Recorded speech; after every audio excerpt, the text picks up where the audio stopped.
গৌরকুণ্ড থেকে কিছুটা হেঁটে আসার পর এরকম একটি বড় ঝর্ণা দেখতে পাওয়া যাবে, যা চলার পথে সবথেকে একটি বড় ঝর্ণা।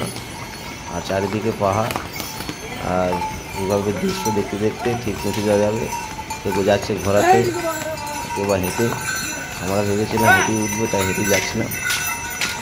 আর কেউ বা যাচ্ছে হেলিকপ্টারে, তাই এইরকম পরিবেশ দেখে আর থাকতে পারলাম না, তাই ভিডিওটা করেই ফেলাইলাম।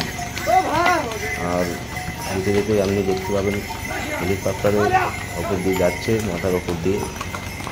আর অপূর্ব দৃশ্য, যা খুব ভালো লেগেছে। ক্লান্তিবোধ কিছু লাগেনি। সুন্দর এক দৃশ্য দেখতে দেখতে ঠিক বাবার দর্শনে পৌঁছে যাওয়া যাচ্ছে। ঝর্ণা দেখতে দেখতে মনটা ভরেই যাচ্ছে। কি অপূর্ব সুন্দর দৃশ্য, যা অতুলনীয়। খুব সুন্দর কি অপূর্ব দৃশ্য, খুব ভালো লেগেছে। দেখুন কীভাবে হেলিকপ্টার যাচ্ছে। যারা ফাঁকা থেকে হেলিকপ্টার নিয়েছেন তারা এভাবেই যাচ্ছেন, কিন্তু হেলিকপ্টারে গেলে এইভাবে এই মনোরম পরিবেশ দৃশ্য দেখতে পাওয়া যাবে না। তাই আমরা ভেবেছিলাম হেঁটেই যাব।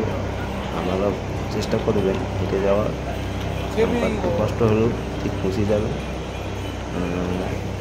সবাই যাবে, দেখবেন সবাই যাচ্ছে, আমরাও ঠিক পৌঁছে যাব। দেখুন কি অপূর্ব দৃশ্য, চলার পথে মনটা তুমি হয়ে যাচ্ছে। নামপাড়া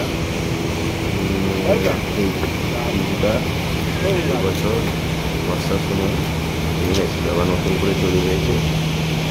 এখান থেকে চলার পথ অনেকটা দুর্গম, আর ওপর দিয়ে যাচ্ছে হেলিকপ্টার। সাধারণ এক দৃশ্য, যা দেখতে দেখতে আপনি পৌঁছে যাবেন।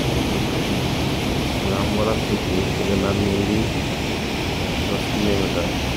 দেখুন মন্দাকিনী পাশ দিয়ে বেড়ে যাচ্ছে। আমি অবশ্য অক্টোবর 10 তারিখে গেছিলাম, তাই এত মন্দাকিনী এত সব ছিল না। আমার মনে হয় অক্টোবর মাসটাই ভালো।